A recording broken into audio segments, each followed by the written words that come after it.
The rumors are true. House of Content is finally back for season 6, and we took a little bit of a hiatus, or should I say, mat leave, in solidarity with some of the newest additions to our House of Content family. And it's so exciting to be back, and we'll be discussing all things creator economy in 2026, some predictions, but from a slightly different angle. But before we go into that, I think we owe the audience a little bit of a life update on what's been going on. Jan, did you want to go first? Yeah, I mean, you already alluded to it, but I am officially in two pieces. Baby Clara has entered the chat. And on a career point of view, I also got a promotion. So I'm super excited to get into that in probably later episodes as well. But big, big, big updates both in personal life and career. How about you, Mel? Fantastic, Yanni. So last year was pretty eventful also for me in many ways. I had some ups and downs. I would say the biggest update for me is that I got engaged with my long term partner, Philippe, in Bali, and it was the most beautiful proposal, and very happy about this new chapter in my life. And then I also lost my dog that I had for 11 years, Mars, which is the biggest loss I've had in my life. And yeah, still grieving and getting over that.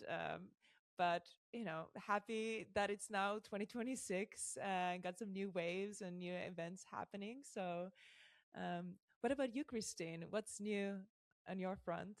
Well, I am happy to report that I'm still at the same job. I think that is a, a non-update update. Super happy at Crowd, running marketing. But I think this year for me has been or this past year, a breakthrough year as a creator, actually, for me. And on LinkedIn, I'm now at like nearing 7,000 followers. And I had my first two brand deals last year. I partnered with Attentive and Major. Adobe, which it was very, very cool.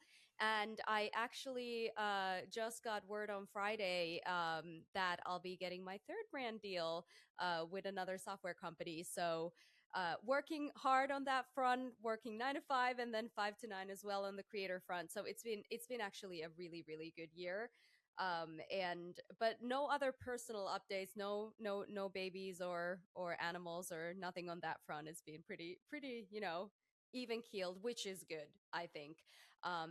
But going into talk of the house today, so obviously one of our most popular episodes from last year was the state of the creator economy. So we thought we'd come back for like a state of the union and what's going on, but a little bit from a different angle because I think maybe this is a hot take, but predictions in creator economy are actually just observations of trends and content styles or strategies that are already happening. So for in your point of view, this past year, what has changed in the creator landscape? And what do you think people are missing? Well, to me, it doesn't really feel like something has dramatically changed, but it does feel like kind of the gaps have gotten wider. I think the biggest shift that I've noticed in the creator economy is that it has come a lot more uneven. Like Mm-hmm.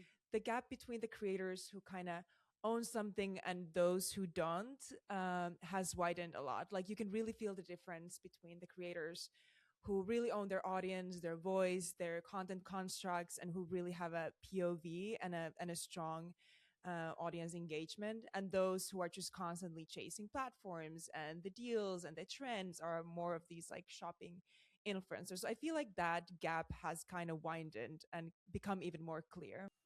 Yeah, I agree. And I think from a brand perspective, people have grown pretty tired of these brands that just jump on trends to be part of something.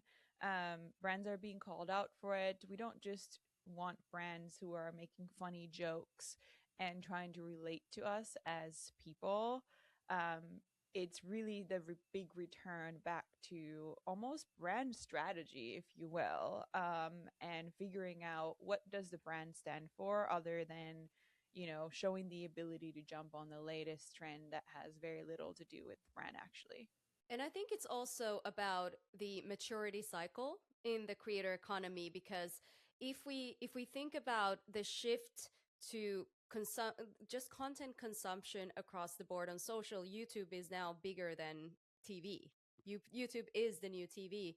And so as we are shifting these audiences to have that be the main point where you can reach them, all of a sudden your brand building needs to also shift there. And I think there are some brands that are doing it well, a lot of brands that are still kind of maybe running the like 2022 2023 playbook on social. But I think what's what's really interesting to me, and like it's something that just kind of popped up, I think this was on LinkedIn this morning. Sophia Ira, who she's a creator economy reporter for Hello Partner, and she posted a bunch of screenshots of creators uh, criticizing Adam Mosseri of Instagram. You know, this, you've Mm-hmm. probably seen him talk about like, oh, now AI can be in distinguishable from human content, and that like creators need to really now step up in their authenticity and like the content that they create. And Mm-hmm. like a lot of creators like came back and said, no, actually, Adam, you and your company, like you have like wreaked havoc with your algorithmic changes. You're pushing people to um, optimize hooks and optimize content performance and view throughs, and not promoting human connection on socials, which originally was the whole idea, right? Have you seen this conversation? Oh, yes. I think it's all over my LinkedIn page and TikTok increasingly as Mm-hmm. well, which is interesting because, yeah, it almost feels like these two different worlds drifted apart completely and they missed the mark on what people want. But I think with anything related to AI, there's going to be pretty intense Mm-hmm. responses from people, and I think that's totally valid. What do you think of the prediction that, you know, I've seen this floating around AI creators and specifically UGC AI creators. Do you think that we're going to shift away from brands hiring small creators just to create their sort of like mid funnel and bottom of the funnel UGC content? Be too surprised by the pace that the AI content is improving. Like I have gotten fooled already more times than I like to admit. I've been like, "Oh my god, this is so cute," and I've shared it, and then I go in the comments and I realize it's AI, and I'm like, "No!" Like I feel like such a boomer, but I'm sure I'm not alone in this because Yes. they are getting so much better. Like, of course, when you then like look into the details, you can see like, okay, like that person actually has like two hands or like 10 fingers in one hand or whatever, but like they're getting so much better so quickly. So I Mm-hmm. do think that like especially that kind of content that doesn't require like a known personality and audience, like that kind of like lower funnel is definitely going to be like increasingly done by AI for Mm. cost efficiency's sake. Yeah, and I think the learning is an interesting part. I saw a hot take yesterday somewhere on the socials that someone thought that the 2016 trend is actually just started by AI companies so that they can learn what you used to look like and what you look like now and get smarter. And I was like, my mind is a little bit blown thinking about that and going on that rabbit hole, but I want to believe that that's not the case. It's tinfoil hat time. Right. But to that point, I do think that they're getting better, and we're going to be seeing that as a push to efficiencies Mm-hmm. on the brand side as well. But it's not going to come at no cost because Mm-mm. people still are not responding that well to that content, and they're starting to call brands out for Mm-hmm. making some of those decisions. So I'm gonna make a confession. I completely believed these, you know, these videos on TikTok where you have dogs saving babies. Like they're like TVs are falling on top of the baby, and the golden retriever just like kind of like stops the, and it looks so realistic. And then I realized like, oh my god, I'm becoming my mother on Facebook. But So you're having the same experience I'm than having I. the same experience, yes. But another interesting point. So I was talking to a friend of mine who is a founder. They have a performance creative agency, and so their whole spiel is UGC. And they've had a lot of other startups come to them and be like, "Hey, you know, you're working with this network of creators, but we can actually provide these as like an AI creator service." And they said like, "No, we're not going in that direction because they believe that the value in the future is that when you're working with a UGC creator, and you whitelist that piece of content that links back to a real person, and people are increasingly like think about it, like you're if you're seeing an ad for a hair care product, right?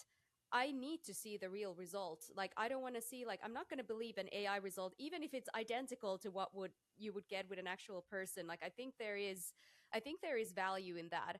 But the third thing, and this actually comes back to another observation rather than prediction, is you've probably seen OpenAI rumors around them buying Pinterest, right? Yep. Thoughts? I don't know what I think yet. I think I love Pinterest, and I think I'm with the internet in the sense that it makes me a little bit scared because Mm-hmm. Pinterest has become sort of this feel good platform. Like it's the safe space, it's the soft space.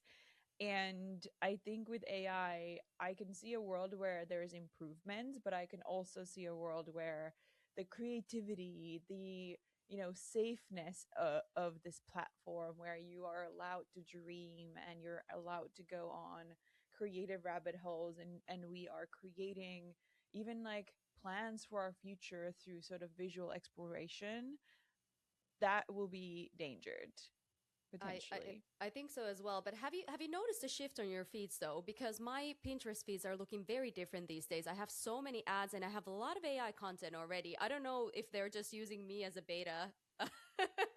Mine But is that mine is good? very happy and soft, and it could be because I'm still living in the baby bubble and pinning things that my baby may wear in a couple of years. So Mm-hmm. it still feels very um very much like that dreamy board, but yeah, I'm not surprised to hear that. Mel, what's your Pinterest looking like? Have you been there lately? Yeah, I've been actually spending quite a bit of time because I've been pinning some wedding ideas. Ah, But Welcome to the bubble. we're happy to thank be you. here. And I did notice something very interesting because when I'm looking for, like, I feel like most of the wedding content there definitely is like very real. And I feel like a lot of girlies upload their content there. So there's just so much, like, I feel like there's an endless amount of content. But then when I was trying to find some content specifically towards men, like about like the outfits that you could wear around wedding time, whether it's a courthouse wedding or actual wedding, just to kind of like looking for some stylistic inspo for my fiance. All of them were AI.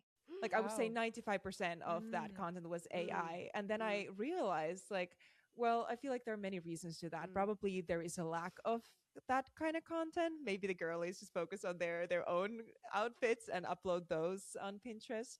And also maybe men don't really use Pinterest that way, or maybe they don't care if it's AI. I don't know. It could be a mm, combination of different things, but that was really surprising because I haven't mm. received any AI content prior to that Yeah, on Pinterest, or at least I haven't yeah. noticed. I need to send you a screenshot of my Pinterest right now because mine is looking very different. I'm pretty sure that I'm part of some kind of beta group that they're testing this out, and I'm not happy about it. I wrote about this on LinkedIn about OpenAI buying Pinterest, and I was speculating whether because they also are building the company world, which is human verification layer, right? And so if you now own social media and then you have the human verification part, you can actually verify and say, hey, this is all human made content, or it could be that they're just buying the platform to train on all of the data because Pinterest doesn't allow you to scrape content from there. So, for example, LLMs can pull info from YouTube videos, from shorts, from the captions, Instagram captions, and even Instagram video transcripts. But they can't do that with Pinterest just yet. So it's actually, I was pretty surprised, like this post went like semi viral. It doesn't have like a crazy amount of likes, but it's had like 13,000 impressions already, so people are definitely interested in this topic. I think we definitely Pinterest. have to compare our Pinterest feeds, like compare notes, because ours may look completely different. But I think Yeah. you're getting into an observation, not a prediction, Mm-hmm. that being human and being Mm, verified as human is going to mm-hmm. be huge Mm-hmm. currency in the future. Yes. Yep. Yeah. And I think we're already seeing this with brands. For example, Hermes is hiring more artists than ever to do these all kinds of reinterpretations, paintings or stop motion. They're very much interlocking their brand DNA with artisan and artistry. And I think that's going to be a massive, I wouldn't say trend, I would say almost like a counteract to all of this AI content. And another, and this is an actual prediction because we don't have it yet, but I actually think that there will be a new social platform that is going to be what however way, and the irony is they're probably going to use AI to filter out AI, so you're going to get 100% human verified content. And the other part of it too is, and I wanted to ask you, is I think there's a little bit of a fatigue around the interest graph based algorithms, meaning that you're not getting served content of the people you follow, you want to follow, creators you want to follow, but it's like whoever, right? So I think we actually might go back to social graph, and like we want to follow the people who we want to follow and see their content. I mean, I think that has been what the audience has been saying. Whether we've gotten it or not, Mm-hmm.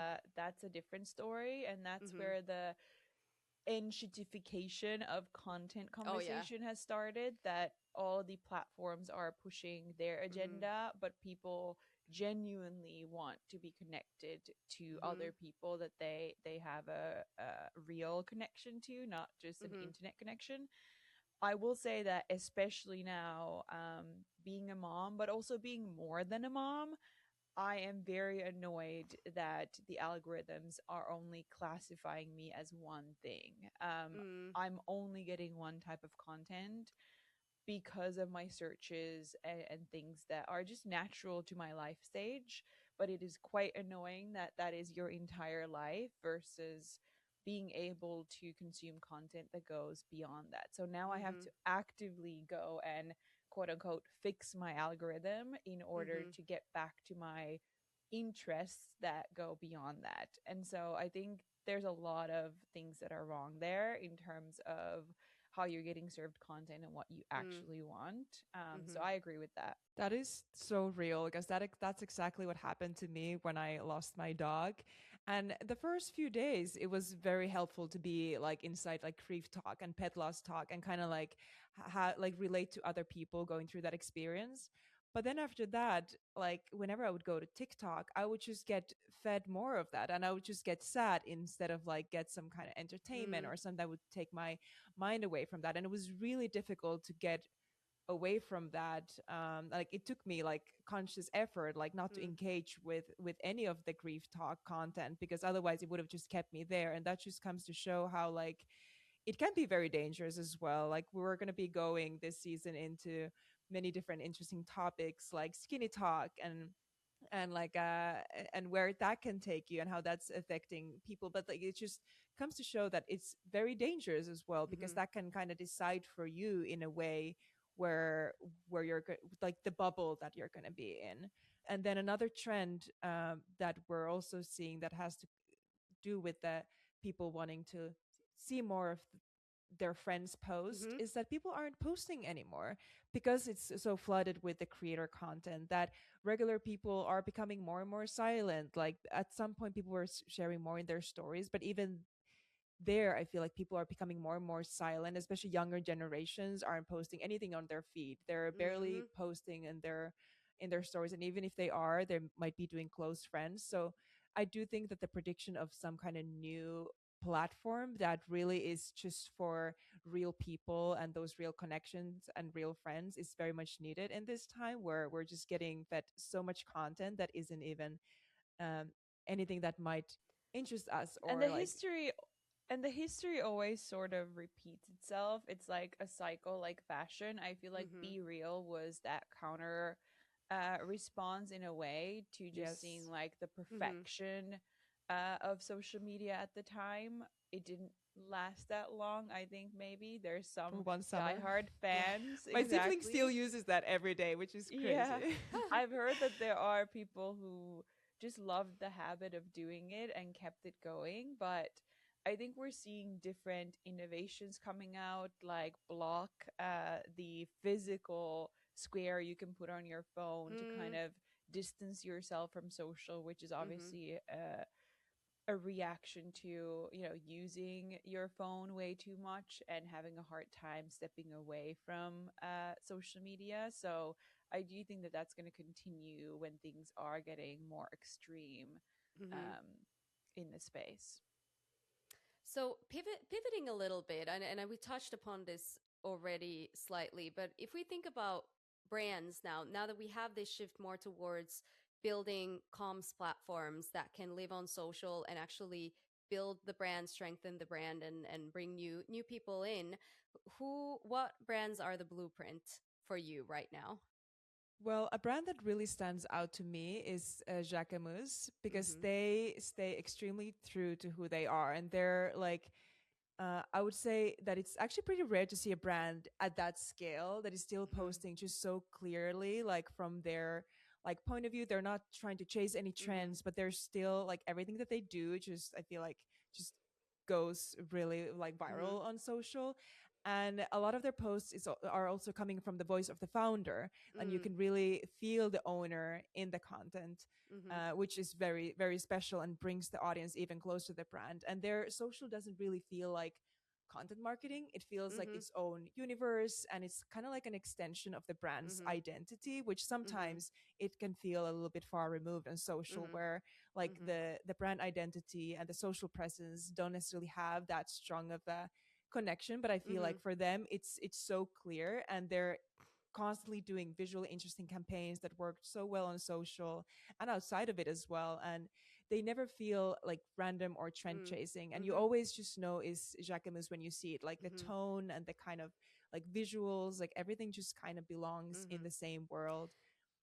Yeah, I was actually thinking about this in a sort of way where I'm like, let me look back at some brands that started movements and did it so well that it became mainstream. And the one example that came to mind was Sporty and Rich, because Mm, I think that it's interesting that this was a while ago already, but obviously that brand first created a Instagram handle that had a chokehold on people. A lot of it was mhm, just creating imagery from the past that people found inspiring, and then the founder launched the brand. But now everyone's copying the vibe all the way down to the clothing. And when I say everything, it's all the fast fashion brands, and now it's become so mainstream that it's less unique, right? Even though we may know where it got started.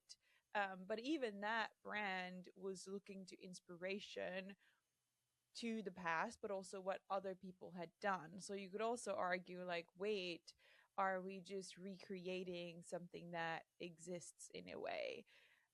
So that's one thing that I think some brands that have found an ownable way to do something then eventually become the playbook and mhm, become the thing that everyone's doing, and they need to innovate again. mm. So that's, I think, interesting. Like, more recent example, I think David Protein is I doing love some them. amazing Mm. work in a space that's kind of sleepy. There's a lot of stuff in the protein space, but it's been sleepy. They're just taking everything all the way from the packaging to a Mhm, different direction, partnering with Julia Fox, mhm, having pretty bold messaging to speak to women, specifically launching their bronze bars. It's brilliant, and it is starting to build this sort of emotional and memorable connection in consumers' mhm, minds of, like, what do mm. they stand for? What do they look like? Um, when you see an ad or a piece of content for them, they probably will get there fast that it's from them. And that's a huge bar that a lot of brands are trying to reach. So, to me, I always look to brands who are able to take their brand strategy and the way they operate in marketing and then translate that to social. And Liquid Death is one of those brands for me. They've had a long history of kind of, I see they have like two core tenets to their marketing. One is disruption in where water as a product is placed in or the context. And I think two is partnerships, whether they're partnering with Kylie Kelsey or other brands or doing products that you would not think would be even related to water or seltzer, and they do that. And I think the latest campaign that I saw, and it was actually almost like a paparazzi photo of Nina Dobrev and then like this guy in a kiss makeup, and it was on Dumois, and I thought it was very genius how they used this gossip Instagram page to seed the campaign. And the collaboration was with Elf Cosmetics, who obviously we don't even need to, they are the blueprint in many ways in social marketing, and they've launched I think it's a limited edition lip gloss that is with liquid death. And I think, to me, again, like, having that strong brand point of view, that is not just on social. This is what you do, this is what your brand lives and breathes. It's very simple, but it's very hard to execute Yeah, in and I think practice. the key there to your point is that they've been at it for a long time and they've been Mhm. consistent, but I think they've managed to also evolve. Mhm. And we're seeing more conversation around brands that used to be very hyped, like Duolingo, and that's what Mhm. I'm referring to when I say people are growing a little bit tired of brands who are just making jokes and Yep. sort of having a hard time transitioning and evolving over time. So one Mhm. thing may work for a while, but it gets old. And so that's Mhm. a brand that has a very clear understanding of who they are as a brand, and they've kind of leveled that up so they're Mhm. able to, go at new audiences, like more women in this case Mhm. probably, and also in partnerships, not get lost in the partnerships. Like it Mhm. still reads as Liquid Death, not just Mhm. Elf or the other way around. And related to what you just said about Duolingo, what I think is interesting is that the the Duolingo strategy was very much tied to the person who was running it, so Zaria Parvez, right? So I think Duolingo's social, almost, like, it's dramatic to say, but died after she left, and she's now at DoorDash. So I'm actually really curious to, like, give it another 6 months and see what she builds there. But that, I think, also highlights the need to have that brand strategy at a leadership level versus, like, not just having one, like, really great social leader who's like the soul of the operations, and you take that out, like, it's almost like authorship there. But for creators, one of the observations, again, is we're seeing the creator economy stratifying. Mel, you already mentioned this. There's a lot more inequality between creators, where there's almost, for most creators, income is plateauing, and the top percent of creators are making, like, the vast majority of the money, while, like, down the funnel, it's becoming tougher and tougher.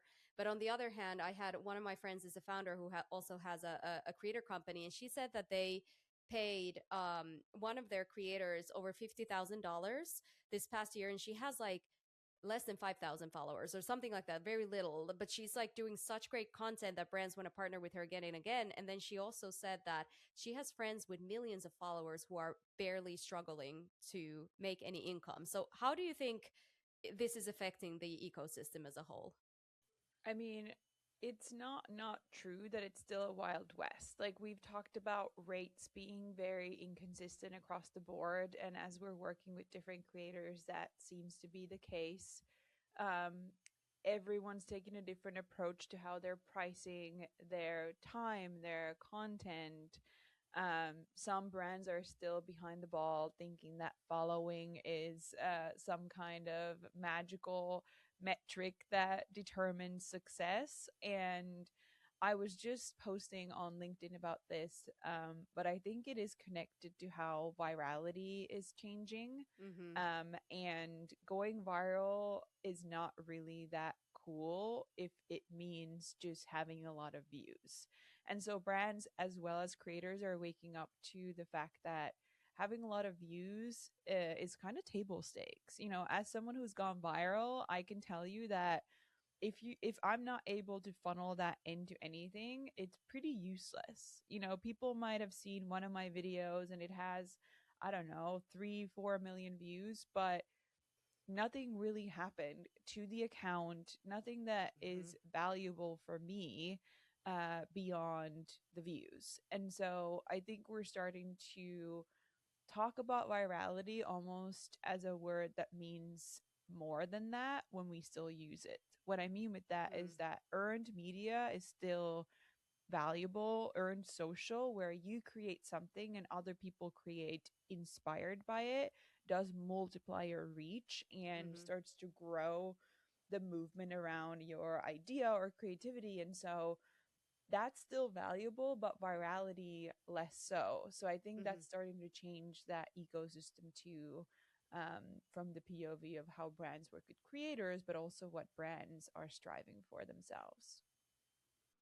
Yeah, and for brands, like I would say now it's one of the most important thing to understand is that you can't have this like one size fits all creator strategy anymore. Like that might have worked back in the day, but especially now, like there are so many different types of creators that you have for different needs. Like they all do different jobs in a way, and you need to be very intentional about how you use them. And I feel like the mistake that a lot of brands do is that they're expecting kind of all the creators to do everything at once, Mm-hmm. and they don't have the right expectations. Like they might share the same expectations to all of them, which is not realistic. So a smart creator strategy really understands like who is going to be bringing the audience, or who's bringing the trust, who's bringing scale, like, and you have to really design the strategy to those differences. Like otherwise, like you don't have a system that really works and like that you can really track and optimize for the best possible performance. Mm-hmm. Like even if the content is performing well, like if you don't Mm-hmm. have like the right goals and the creators in place, so it's Mm-hmm. not about Mm-hmm. finding the best creators, it's just about building the right mix. So I think Mm-hmm. just really hiring the right team that Mm. understands that is so crucial here. And that I think that gets us nicely to our maybe recommendations or pitches for brands this year. And I can go first. My pitch on the house for brands is to think of strategies with creators where you position them as a business critical element to your brand and your product rather than a media play or a means to activate a through a campaign. What I mean by that is, we're seeing a lot of creators start creating their own IP and their own products. But can you, as a brand, actually build out a stream where you're co-creating with creators, like whether they're coming in and building your campaign strategy, or you're doing IRL events with them, whatever it may be, but can you integrate them like upper and deeper into your product strategy? Like that would be my pitch or challenge to brands. I'm going to jump off of that. And I think these pitches are less like, here's the creative idea a brand should be, and Mm, here's what we're expecting brands to change in the way they're working. But as a related idea, what I want to see more is brands and their agencies workshopping with creators. Like, bring the creators into the room, brief them, after you've landed sort of a higher order idea, and actually invest in getting to the type of creativity that raises the bar of these individual creatives, because they can spend time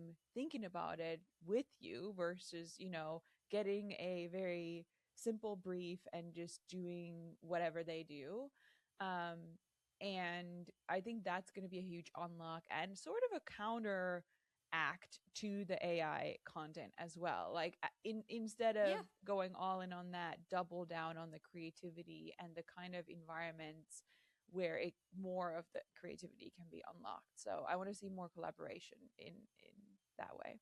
And for me, like this is kind of going back to basics, but like if a brand really wants to build something that lasts, I think what we're seeing online is that a lot of brands kind of lack a clear point of view, and a lot of brands are still chasing trends or just trying to go viral, or just trying to be relevant. And I would love a brand to do this kind of like internal work before they act, and maybe even take a month where Go they to would go just to therapy. kind of like, I was thinking like the way that we're approaching like the new year, or Mm, like when we're like thinking about our own lives and making these 5-year plans. Like I would love to push brands to answer some really uncomfortable questions first, like what do they Mm, really want to be known for, like not just this year but in 5 years, and like mm, what do you stand for that wouldn't change even if the platforms that you're on would change, and how would your brand sound if you weren't selling anything, mm, and like what would you say if you didn't chase trends, like really going to the root of it, like what is your point of view that is not just point of view for this year but kind of like for a longer time. And of course, um you have that like in the brand identity, but like how does that translate to social? And I feel Mhm. like a lot of brands, like when I was I being like kind of I was trying to find some brands who are really killing it on social, and I could just see so many brands just doing the same thing. Like there's Mhm. no point of view, they're just doing the same thing. So I would love more brands to really show what they stand for and who they Mhm. are, and just find that clear point of view, but that I love requires some internal work. Yeah, I love that because we're seeing more individuals, especially on LinkedIn, sharing their goals for the year Mhm. and intentions publicly. Imagine if a brand did that as well and like really held themselves accountable. And then the other thought I had the other day was like, I'm doing all my vision boarding, and I know you are too, Mhm. and you're dedicating a weekend to really dream of what the year could look like we're doing performance reviews and things like that in a very transactional way, or like business oriented way, which is important. But I'm like, I kind of want to do that for my job or for my people, and it could be Mm. really interesting to do it in that way and connect the dots to these like more hardcore goals, just like we're doing for ourselves. Mhm. There's like we're balancing the dreaming part, the visual dreaming part. What could life look like with actual goals and KPIs, Mhm. and bringing that energy to work would be so fun. Yes. I think that is a perfect way to wrap up episode 1 of our new season. Thank you for watching, and you know what to do. Give us those 5 stars, maybe write a little review. Don't use AI, write it with your voice, and we'll see you next week.